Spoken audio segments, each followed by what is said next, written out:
Salam alaikum wa Sénégal, salam alaikum wa diaspora. Wa vidéo bi tay dañuy def ben taxaw setlu rek. Avant tout aussi de demander la libération d'Assane Diouf. Diko demander encore une fois la libération d'Assane Diouf. Wa di def ben taxaw setlu rek ci gouvernement bu bes bi Macky Sall wara defaraat encore. Ñu am ci nak ben gis-gis bu gatt rek. Gis-gis bi aussi ma japp ni même bu fekkon dafa indi ay américain wala ay français daf len ci gouvernement bi té yi nga xamanteni manam ñoy saytu gouvernement dolelul yoyu fi mu bëgg yobbu réew mi tamit du ko yobbu fenn parce que institution yi nga xamanteni ñoo fi nek tay dafa am lo xamanteni lu melni OFNAC ay Cour des comptes justice bi yoy tank joxulen ak geud sen geud ñu def ñu jouer sen rôle li fi mu bëgg yobbu réew mi du ko fa yobbu parce que tamit aussi dañu tollu ci jamono bo xamanteni politique bi ci bopam dañu wara soxla l'homme qu'il faut à la place qu'il faut ndax Sénégal dafa tollu ci jafé-jafé yo xamanteni xam-xam mo koy liggéey mais bu fekkee dañu nekk bëgg nekk ci politique politicienne bi ni duñu yobbu fenn te jafe-jafe yi dafa yegg fo laal Sénégal mu ngi metti te li gëna doy war mo am nak ay nit ñu compétent ñoo xamanteni ñu ngi ci biir réew mi même bu fekkee duñu sax ay politiciens war lañ leen mëna tek ñu redresser wat dëkk bi loolu lañu soxla actuellement parce que dëkk liko yor moy ndaw ñi ak mag ñu am xam-xam ne fa mais buñu démé ba ndaw ñi nga xamanteni ñoom lañu yaakar suba amatuñu ben espoir ci sen dëkk amatuñu ben espoir ci sen président bi nga xamanteni mom lañu sampone en 2012 yaakar mu tass sen yaakar ñu dem ba 2020 ak élection 2019 ni mu démé ak lepp ñepp comprendre ko am yaakar toujours que ne xeyna même bu mënul sax dina ut ñu mën and ak mom mais mënuñu comprendre Sénégal ngay gis un ministre buy wax naan le président m'a dit le président ci gis kenn kuy jël responsabilité am wax mom compétence am wax ni ministre sama ministère bi ñuma jox man dama ko fekk fi li la def li jël say responsabilité mais bu dé à chaque fois lay wax da nga naan le président m'a dit kon yow à la fin lan moy tax ñu lay nommer comme ministre donc lolu mu nek lo xamanteni moy le problème des Sénégalais ndax ki nga xamanteni dañ ko fal mu wara diriger ministère mom mënul jël ay responsabilités wara du wax ci xarañtem parce que domaine buñ lay jox bo xamanteni maîtriser woko pour nga doxal ko da fay jafé donc ñu xol ni tay ji bu mënul changer ba jëlat ay ño xamanteni ancien ñi nga xamanteni politiciens yo xamanteni tardel réew mi lañu def kenn ku ci wax ku ci nekk ci ñom ñi nga xamanteni ño daw jëm ci mom li nga waxon demb tay buñ la ko tégalaté nga ni non c'est pas vrai du mom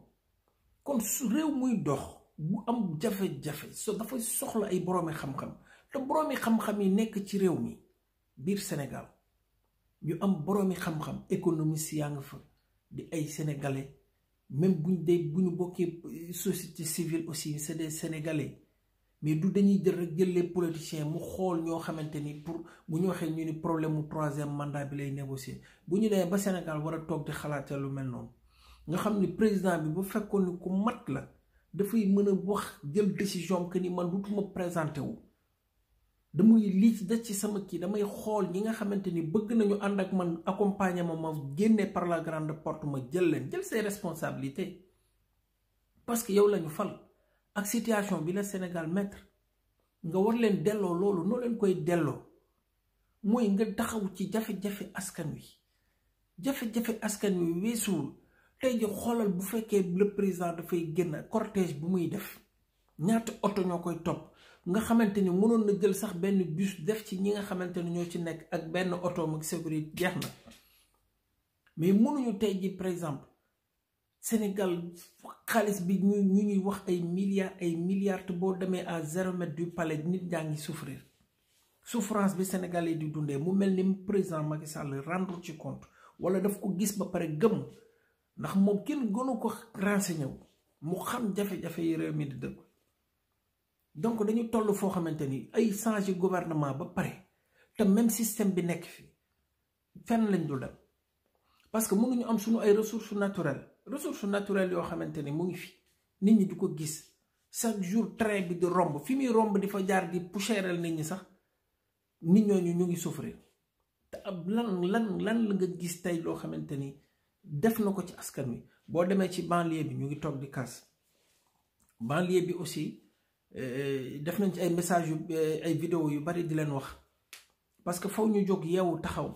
parce que bu élection jotee ñu xam électorat bi fa nekk ñëw tuur fa xaalis nit ñi ñëw votel leen ëllëg ki subir conséquences yi ñan ñoo koy subir tey ji bu fekkente ne ndaw ñi nga xamante ni ñoo fa ne yan centre de formation nga gis ñu defal ko nit ñi ndax nga ni nit dañ koy jox avant muy am liggéey dafa war a am métier mais yan koor yooyu lan lañ fa teg stade bii ñu ñuy defal lii ñuy def yu mel noonu bu ñu ko defoon ay centre de formation former say jeunesse pétrole beeg yii fi nekk nga wax ak population bi xamal leen suñuy ressources naturelles ci lan lañ fan nga jëlee réew mi fan nga bëgg ñu yóbbu fa mais xoolal ndaw ñi ñu yor ñoom ñeneen a ngi jóge feneen di def yeneen ci suñu bopp ndaw ñi lu bokkut ak suñu diine te lan moo koy waral lu ci ëpp mooy ñàkk ndax ñi ci ëpp boo leen xoolee fan la ñuy jóge di def yooyu ci banlieue bi la ñuy jóge banlieue ñu war a nekk ñun ci loo xamante ni dañu war a taxaw gëm suñu bopp ndax gëm suñu bopp weesu ku ci xaw a tane tuuti sax di nga jéem a génn banlieue bi dem dëkki feneen loolu mooy lan te dëkk yu mag yi nga xool boo leen di roy nit dina nekk fi mu nekk juddoo fa yaroo fa màgge fa te du ko génn tey ji da ngay xool tey ji fan nit ku dëkk ci dëkk ñu dem tey ji boo xool technopole boobu mais kooku Pikinois yi ñoo du waroon nekk priorité ku dëkk ci dëkk war fa mën a xalaat ni fii laa bëgg a juddoo yaroo fi màgge fi samay doom juddoo fi màgge fi toog fi mais non amul lenn loo xamante ni politique bu sérieux la bu jëm ci askan wi kon di ko fàttali ni kon yii mu changé waat jëlaat politiciens yi tegaat leen fi c'est la même chose soxlawuñu loolu li ñu soxla mooy ñu bëgg doxal suñu dëkk ci xam-xam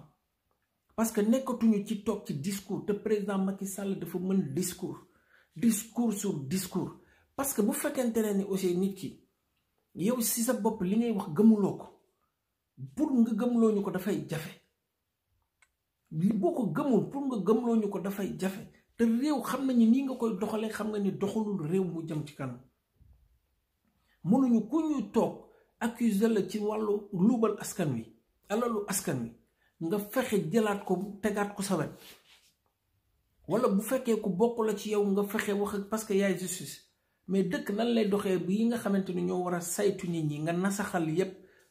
amuñu man de awma benn yaakaar ci gouvernement bu bees bi awma ci yaakaar parce que politique bu président Macky Sall ci boppam moo tële moom ci boppam en personne pour redresser waat dëkk bi loolu mooy sunu problème parce que mënuñu am président boo xamante ni dafa mel ni lu ko neex lay def lu ko neex rek ngay def te nga war a nga yor ñaata conseil ñu xam maanaam yow toujours yaa ngi nekk ci ay jeux yooyu rek looy tactique loo def yaa ngi am yooyu moom moo ñuy tardel te dañu réew moo xamante ni foo ci laal mu ngi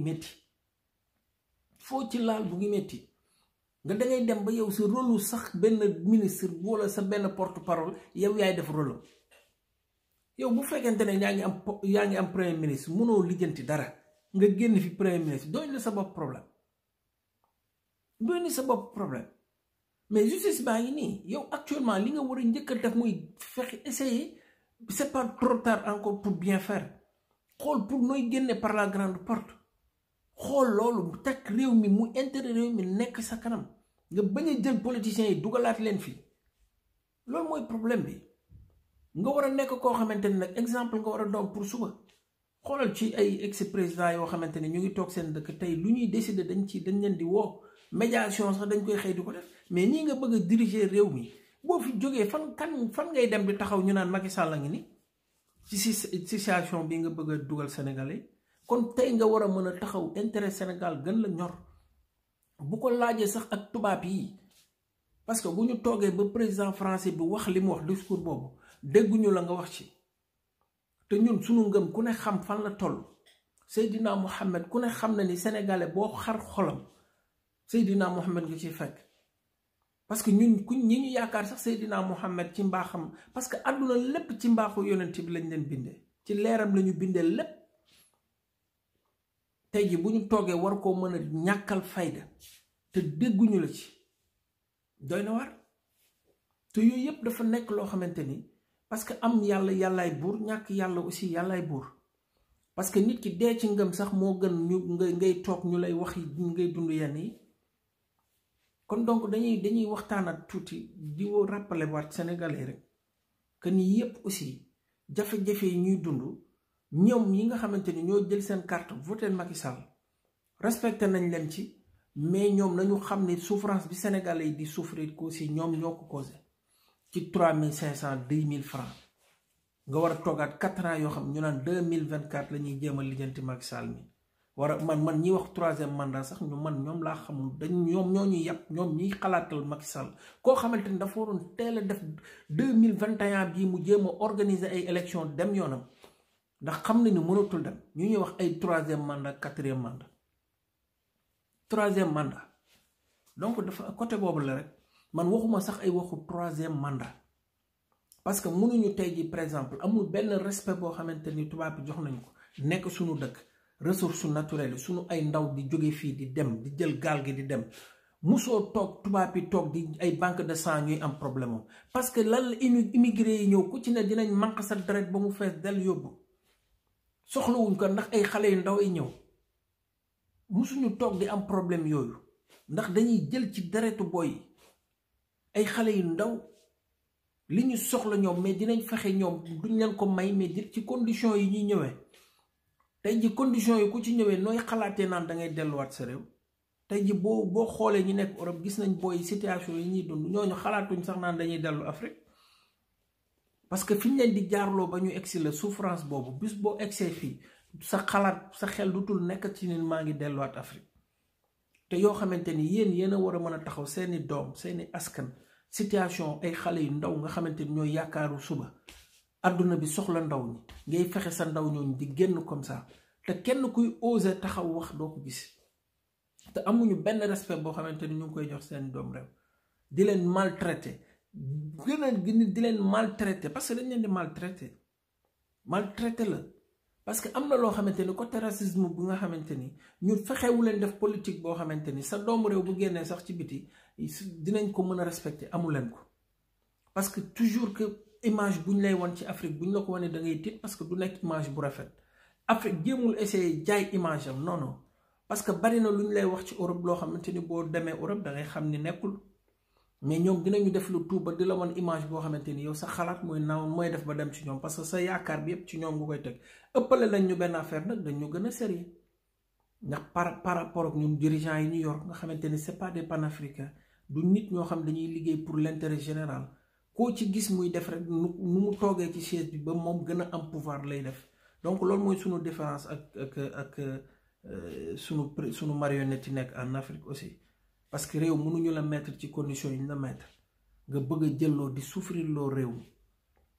ndox mi rek tout récemment bi nga demee ci mbënn mi ni nga wane rek du un responsable moo war a doxale noonu mu leer ni say doomi réew say mbokk say rakk say doom ñoo ne ci ndox mi nga taxaw fële di leen tàllal loxo ñu lay baasal sax di la tegal yooyu yépp ay manque de wane ni du koo xamante ni ku mën a taxaw ànd lijjanti jafe-jafe réew mi la quoi waaw bu doon tubaab bi booy xool roy ci tubaab bi ay Kagame yu mel noonu kooku nga xam c'est une fierté pour tous les Africains aussi ndax dañuy soxla ñu mel noonu dirigeant yoo xamante ni bu jaree dóor dañuy dóor wane seen bopp mais koo xamante ni aussi sa lépp yaa ngi ko aju ci tubaab bi yaa ngi xalaat suba fii bu ma fi paree daw ci ñoom kooku kon pour ngay communiquer ak ñoom di wax lu ñaaw day met dalay jafe quoi waaw loolu rek lañ ci bëggoon waxtaan tuuti di demande waat la libération de Assane Diouf di wax asbunallahu wa ni'mal wakil jaage parce que tamit aussi dañu toll ci jamono boo xamante ni politique bi ci boppam dañu war a soxla l'homme qu'il faut à la place qu'il faut ndax Sénégal dafa toll ci jafe-jafe yoo xamante ni xam-xam moo koy liggéey mais bu fekkee dañu bëgg a nekk ci politique politicienne bi nii du ñu yóbbu fenn te jafe-jafe yi dafa yegg foo laal Sénégal mu ngi métti te li gën a doy waar moo am nag ay nit ñu compétent ñoo xamante ni ñu ngi ci biir réew mi même bu fekkee duñu sax ay politiciens war nañ leen mën a teg ñu redresser waat dëkk bi loolu lañu soxla actuellement parce que dëkk li ko yor mooy ndaw ñi ak mag ñu am xam-xam ne fa mais bu ñu demee ba ndaw ñi nga xamante ni ñoom lañu yaakaar suba amatuñu benn espoir ci seen dëkk amatuñu benn espoir ci seen président bi nga xamante ni moom la ñu sampoon en 2012 yaakaar mu tas seen yaakaar ñu dem ba 2020 ak élection 2019 yi ni mu demee ak lépp ñëpp comprendre ko am yaakaar toujours que ne xëy na même bu mënul sax dina ut ñu mën ànd ak moom mais mënuñu comprendre Sénégal ngay gis un ministre buy wax naan le président m'a dit le président doo ci gis kenn kuy jël responsabilité am wax moom compétence am wax ni ministre sama ministère bi ñu ma jox man dama ko fekk fii lii laa def lii jël say responsabilité mais bu dee à chaque fois lay wax da nga naan le président m'a dit kon yow à la fin lan mooy tax ñu lay nommer comme ministre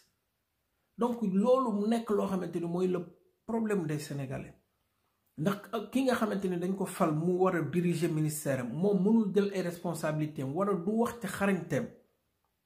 parce que domaine bu ñu lay jox boo xamante ni maîtriser woo ko pour nga doxal ko dafay jafe donc ñu xool ni tey jii bu mënul changer ba jëlaat ay ñoo xamante ni ancien ñi nga xamante politiciens yoo xamante ni tardel réew mi lañu def kenn ku ci wax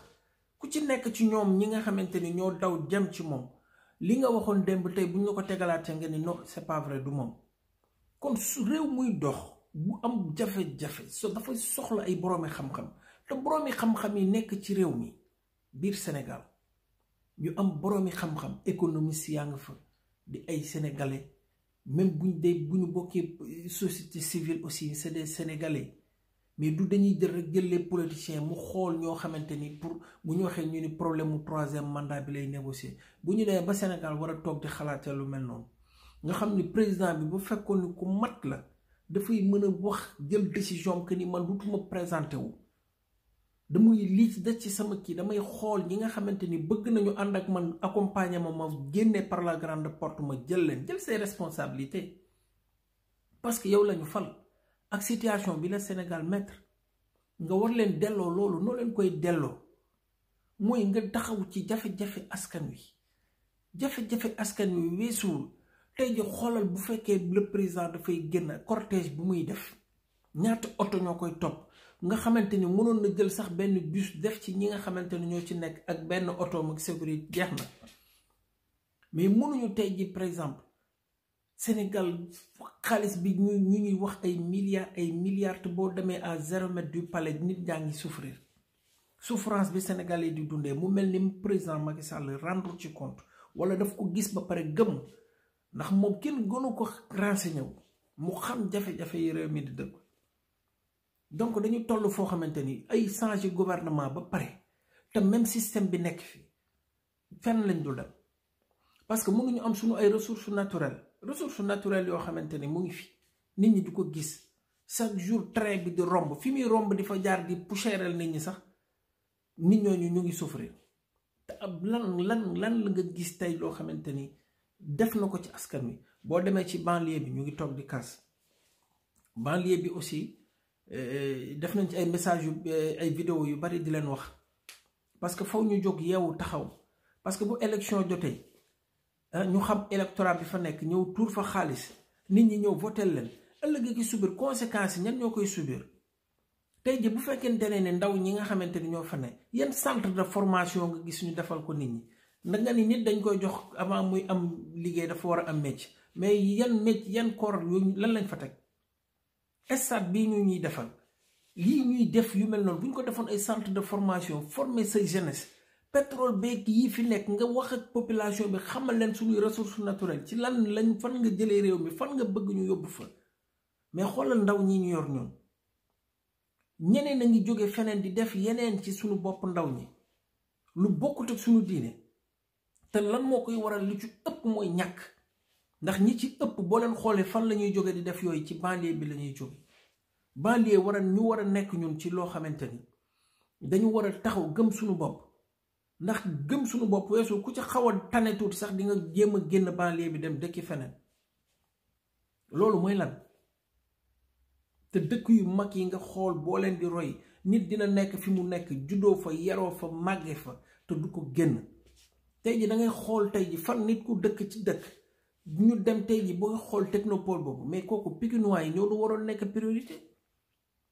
ku dëkk ci dëkk war fa mën a xalaat ni fii laa bëgg a juddoo yaroo fi màgge fi samay doom juddoo fi màgge fi toog fi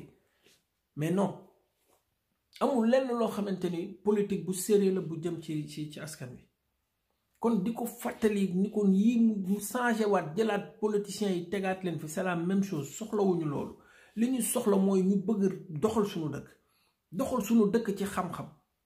parce que nekkatuñu ci toog ci discours te président Macky Sall dafa mën discours sur discours parce que bu fekkente ne ni aussi nit ki yow si sa bopp li ngay wax gëmuloo ko pour nga gëmloo ñu ko dafay jafe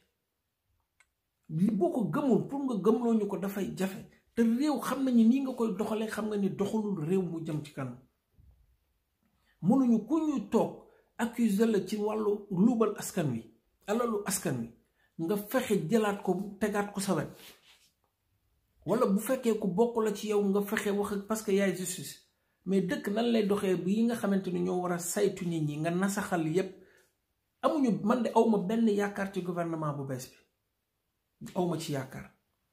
parce que politique bu président Macky Sall ci boppam moo tële moom ci boppam en personne pour redresser waat dëkk bi loolu mooy sunu problème parce que mënuñu am président boo xamante ni dafa mel ni lu ko neex lay def lu ko neex rek ngay def te nga war a am nga yor ñaata conseil ñu xam maanaam yow toujours yaa ngi nekk ci ay jeux yooyu rek looy tactique loo def yaa ngi am yooyu moom moo ñuy tardel te dañu réew moo xamante ni foo ci laal mu ngi metti nga dangay dem ba yow sa rôle sax benn ministre wala sa benn porte-parole yow yaay def rôle yow bu fekkente ne yaa ngi am premier ministre mënoo lijjanti dara nga génn fi premier ministre doy na sa bopp problème mais justice baa ngi nii yow actuellement li nga war a njëkk a def muy fexe essayer c'est pas trop tard encore pour bien faire xool pour nooy génne par la grande porte xool loolu teg réew mi mu intérêt réew mi nekk sa kanam nga bañ a jël politiciens yi dugalaat leen fii loolu mooy problème bi nga war a nekk koo xamante ni nag exemple nga war a doon pour suba xoolal ci ay ex-président yoo xamante ni ñu ngi toog seen dëkk tey lu ñuy décider dañ leen di woo médiation sax dañ koy xëy di ko def mais nii nga bëgg a diriger réew mi boo fi jógee fan ngay dem di taxaw ñu naan Macky Sall la ngi ni ci situation bi nga bëgg a dugal Sénégalais kon tey nga war a mën a taxaw intérêt Sénégal gën la ñor bu ko laajee sax ak tubaab yi parce que bu ñu toogee ba président français bi wax li mu wax discours boobu dégguñu la nga wax ci te ñun suñu ngëm ku ne xam fan la toll Seydina Mohamed ku ne xam na ni sénégalais boo xar xolam Seydina Mohamed nga ciy fekk parce que ñun ñi ñu yaakaar sax Seydina Mohamed ci mbaaxam parce que àdduna lépp ci mbaaxu yonent bi lañ leen bindee ci leeram lañu bindee lépp tey ji bu ñu toogee war koo mën a ñàkkal fayda te dégguñu la ci doy na war te yooyu yépp dafa nekk loo xamante ni parce que am yàllaay buur ñàkk yàlla aussi yàllaay buur parce que nit ki dee ci ngëm sax moo gën ngay toog ñu lay wax ngay dund yenn yi kon donc dañuy waxtaanat tuuti di woo rappeler waat sénégalais rek que ni yépp aussi jafe-jafe yi ñuy dund ñoom yi nga xamante ni ñoo jël seen carte voté Macky Sall respecté nañ leen ci mais ñoom nañu xam ne souffrance bi sénégalais yi di souffrir ko aussi ñoom ñoo ko causé ci 3500 2000 francs nga war a toogaat 4 ans yoo xam ñu naan 2024 la ñuy jéem a lijjanti Macky Sall mi war a man ñi wax 3e mandat sax ñoom laa xamul ñoom ñoo ñuy yàpp ñoom ñiy xalaatal Macky Sall koo xamante ni dafa waroon teel a def 2021 bii mu jéem a organiser ay élection dem yoonam ndax xam nañu mënatul dem ñu ñuy wax ay 3e mandat 4e mandat 3e mandat donc dafa côté boobu la rek man waxuma sax ay waxu 3e mandat parce que mënuñu tey ji par exemple amul benn respect boo xamante ni tubaab bi jox nañu ko nekk suñu dëkk ressources naturelles suñu ay ndaw di jóge fii di dem di jël gaal gi di dem musoo toog tubaab yi toog di ay banque de sang ñuy am problème parce que lan la immigré yi ñëw ku ci ne dinañ manque sa deret ba mu fees del yóbbu soxlawuñ ko ndax ay xale yu ndaw yi ñëw musuñu toog di am problème yooyu ndax dañuy jël ci deretu boy ay xale yu ndaw li ñu soxla ñoom mais dinañ fexe ñoom duñ leen ko may mais ci condition yi ñuy ñëwee tey ji condition yi ku ci ñëwee nooy xalaatee naan da ngay delluwaat sa réew tey ji boo xoolee ñu nekk Europe gis nañ booy situation yi ñuy dund ñooñu xalaatuñ sax naan dañuy dellu Afrique parce que fi ñu leen di jaarloo ba ñu egsi la souffrance boobu bis boo egsee fii sa xalaat sa xel dutul nekk ci nit maa ngi delluwaat Afrique te yoo xamante ni yéen a war a mën a taxaw seeni doom seeni askan situation ay xale yu ndaw nga xamante ni ñooy yaakaaru suba àdduna bi soxla ndaw ñi ngay fexe sa ndaw ñooñu di génn comme ça te kenn kuy oser taxaw wax doo ko gis te amuñu benn respect boo xamante ni ñu ngi koy jox seen doom réew di leen maltraité di leen maltraité parce que dañ leen di maltraité la parce que am na loo xamante ni côté racisme bu nga xamante ni ñu fexewu leen def politique boo xamante ni sa doomu réew bu génnee sax ci biti dinañ ko mën a respecté amu leen ko parce que toujours que image bu ñu lay wan ci Afrique bu ñu la ko wane da ngay tiit parce que du nekk image bu rafet Afrique jéemul essayer jaay image am non parce que bari na lu ñu lay wax ci Europe loo xamante ni boo demee Europe da ngay xam ni nekkul mais ñoom dinañu def lu tuuba di la wan image boo xamante ni yow sa xalaat mooy naaw mooy def ba dem ci ñoom parce que sa yaakaar bi yépp ci ñoom nga koy teg ëppale lañ ñu benn affaire nag dañ ñu gën a sérieux